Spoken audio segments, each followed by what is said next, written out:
For the longest time, we had this idea of the mind as a kind of computer, a brilliant, logical brain that was totally separate from the messy physical world.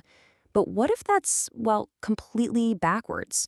What if our bodies, our hands, and the way we move aren't just tools for the brain, but are actually part of how we think? Let's dive into this pretty revolutionary idea. Okay, so this whole thing really kicks off with a paradox, a real head-scratcher. Back in the day, we could build an AI that could play chess like a grandmaster, a task that for us takes incredible logic and planning. And yet that same super genius AI couldn't do something a toddler does without even thinking, just walk across a messy room without tripping over everything. This mystery, it's called Moravec's paradox, and it's the key that unlocks this whole new way of thinking about intelligence.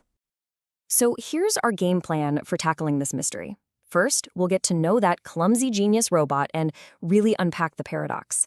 Then, we'll get into the three big ideas that turned everything on its head: intelligence without a grand plan, how our physical bodies literally shape our minds, and the incredible power of just learning by doing. And then, of course, we'll wrap it all up with the key takeaways. All right, first up, let's dig into why that old school AI was so brilliant at some things and yet so completely helpless at others. So, the first big wave of AI, we call it good old-fashioned AI, or GOFAI for short. It was all built on this one core idea. Thinking is basically just crunching symbols. The brain was the hardware, the mind was the software, and the body was just the box the computer came in. It didn't really matter. And then, boom, Moravec's paradox just completely shatters that whole idea. It showed us that the stuff we humans find really hard, like advanced logic or chess strategy, is actually pretty easy for computers. But the stuff we find totally effortless, like just seeing what's in front of us or picking up a cup, that stuff is incredibly, punishingly hard for an AI that doesn't have a body. It was a huge clue that maybe, just maybe, the body wasn't an afterthought at all. And this right here, this really lays out the two warring ideas perfectly. On one side, you've got the old model, the brain as a computer, locked in a room, just processing abstract symbols. But on the other side is this radical new idea we're about to get into, a mind that's totally tangled up with the body and the world around it. This was nothing short of a revolution in how we understood intelligence. So where did this whole revolution kick off? Well, it wasn't with philosophers sitting around thinking. Nope, it started with engineers, building robots. Okay, so picture this. It's the 1980s, and this guy at MIT, Rodney Brooks, he just decides to throw the old rulebook out the window. Instead of trying to build one giant, super complex brain for his robots, he looked at insects. He built these little six-legged robots that didn't have a master plan at all. They couldn't play chess, sure, but they could do something that was, at the time, way more impressive. They could scurry around a real messy lab without getting stuck.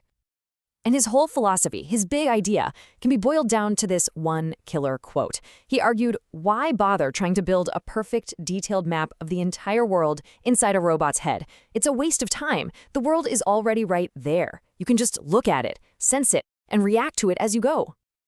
Okay, so if there's no central brain, how in the world did these things work? Well, they used what's called a subsumption architecture. It's kind of like a set of reflexes stacked on top of each other. The bottom layer might be a simple rule like, if a sensor on your leg feels pressure, lift that leg up. A higher layer might be something like, wander forward. There was no central boss telling everything what to do. Smart-looking behavior just emerged from these simple rules interacting with the world. And believe it or not, you've probably seen this exact principle in action in your own home. An early Roomba vacuum cleaner doesn't have a sophisticated map of your house. It's pure Rodney Brooks. It's just following a few simple rules. Go straight. If you bump into something, turn a little bit and go straight again. It might look kind of random, but if you let it run long enough, it manages to cover the whole floor.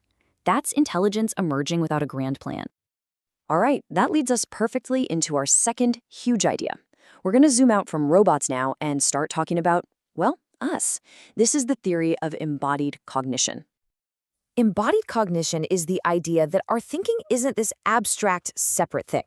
It's fundamentally, deeply shaped by the fact that we have the kinds of bodies we have, bodies that can move and touch and feel and interact with the physical world. Think of it this way. Your mind isn't a pilot flying a machine called the body. The mind and body are one single, tangled-up system. So, what does that actually mean? How does this work? The theory says that even when we think about really abstract concepts, we understand them by relating them back to physical experiences. So when you say you grasp a concept, your brain isn't just looking up a dictionary definition. It's literally running a little mini simulation in the parts of your brain that control the physical act of grasping with your hand. And this isn't just a cool theory. We can actually see this happening in brain scans.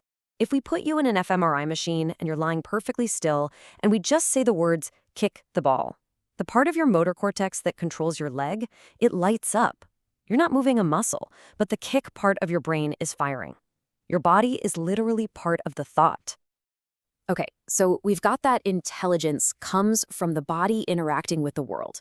But how does that intelligence get there in the first place? How is it built? That brings us to big idea number 3, the incredible power of learning by doing. So researchers like Esther Thielen had this amazing insight watching babies. They realized that for a baby, learning to think and learning to move, they're not two different things.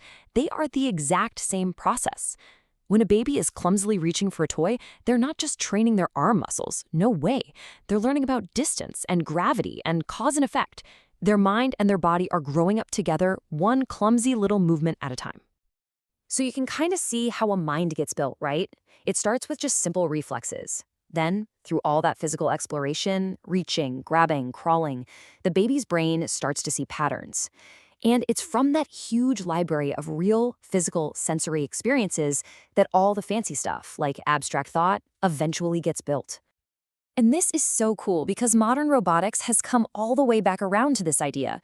State-of-the-art robots like the iCube aren't just given a huge database of facts. Instead, they're programmed with a sort of digital curiosity.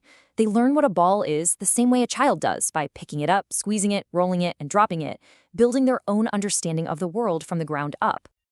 Whew. Okay, so we've gone from clumsy robots to crawling babies and back again. Let's take a breath and pull this all together. What does this massive shift in thinking actually mean for us? All right, if you take away nothing else, remember these 4 things. First, intelligence isn't some thing inside your skull. It's a process that emerges from the constant dance between your brain, your body, and the world. Second, your body isn't just a container for your brain. Its specific shape and abilities fundamentally define how you think. Third, you don't always need a complex master plan. Sometimes really smart behavior can come from incredibly simple rules. And finally, real, genuine learning for both us and for robots happens by getting our hands dirty and physically engaging with the world. And all of this, it leads to one last, really mind-bending idea from the philosopher Andy Clark. It's called the extended mind. If our mind is so deeply connected to our body and its interactions with the world, then what about the tools we use to interact with that world? Like a pen and paper, or say a smartphone. And that leaves us with a final, pretty wild question to chew on. If your phone holds your memories, your contacts, and literally tells you how to navigate the physical world, is it just a tool you're using? Or has it actually become part of your mind, part of your cognitive process? It's a heck of a question. Where does your mind stop and the rest of the world begin?